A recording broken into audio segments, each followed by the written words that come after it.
All right, let's take a look at this problem number 3. The directions are the same as the first two problems, that we're looking to identify the intervals over which this function is increasing or decreasing, and also to determine whether the function is an even function, an odd function, or neither. All right, so oops. When this time when I look at the graph, I do have the arrows here, and I see that there's a little turn here and a little turn there. Now, if there were other turns, I would expect them to show us, so we can assume that there's no other turns, that this is just going to continue going down like this, and that this is going to continue going up like this. Because if there was another change, then they need to show us that in the graph. Otherwise, we're going to assume, hey, you've showed us the portion that's changed, and it's continuing on in that same pattern. We have no choice but to really kind of assume that. All right, so if I'm looking at places where this function is increasing, as I move from left to right, I'm expecting the y-coordinates to increase. So I can see right here, when the x-coordinate is -5, that in this interval I'm going up.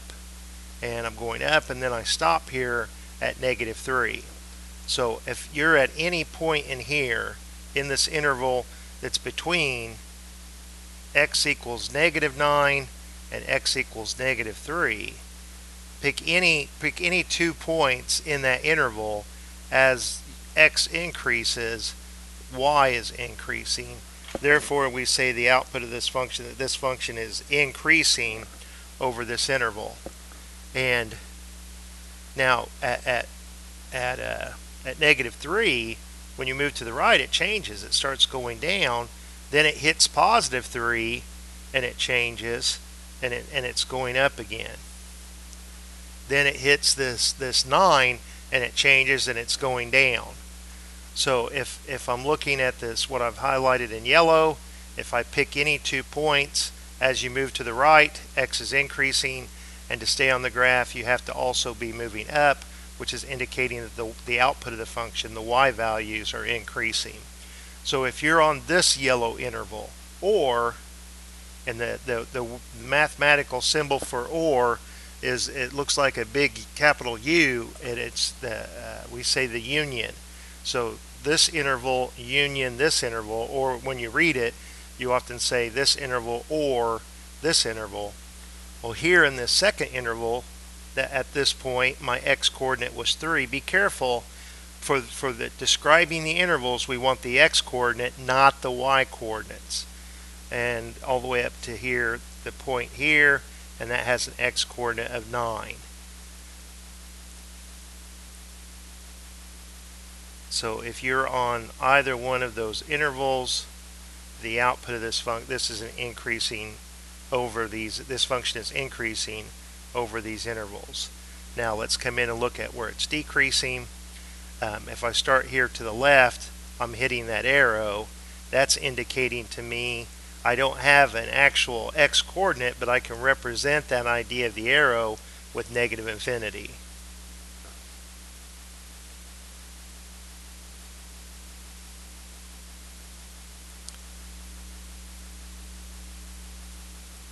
So I don't have an x-coordinate, but like I say, I do have a concept that it's going off to the left forever, and now the y-coordinate would be going up to +infinity, but I want the x-coordinates.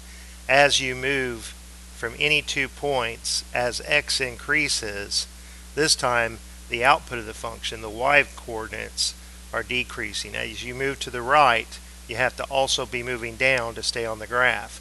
And that's going to be true all the way up until the point that we hit that -9.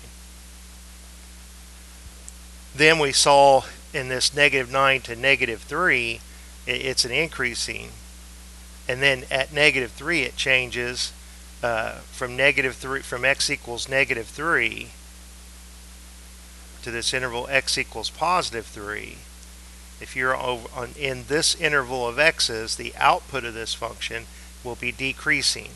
So if you're in this interval, or if you're in this interval, the function is decreasing. So we see that there's another interval on the far right here for which this function is decreasing as well.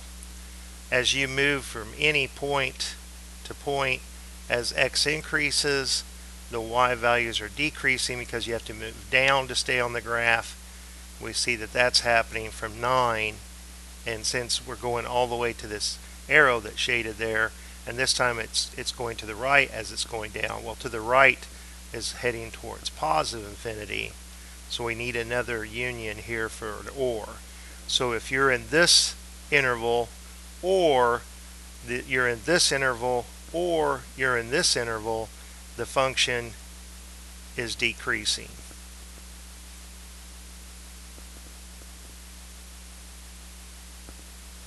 Alright, let's take a look and see if we can identify any kind of symmetry in this graph. So I'm going to erase this work just so that I have a clean graph to look at. Well, I can see that this is not an even function, because with an even function I'm looking for symmetry with respect to the y-axis. The right hand side, if it were a mirror image, it would come like this, and I wouldn't have this portion looking like that. The left hand side and the right hand side would be mirror images of each other.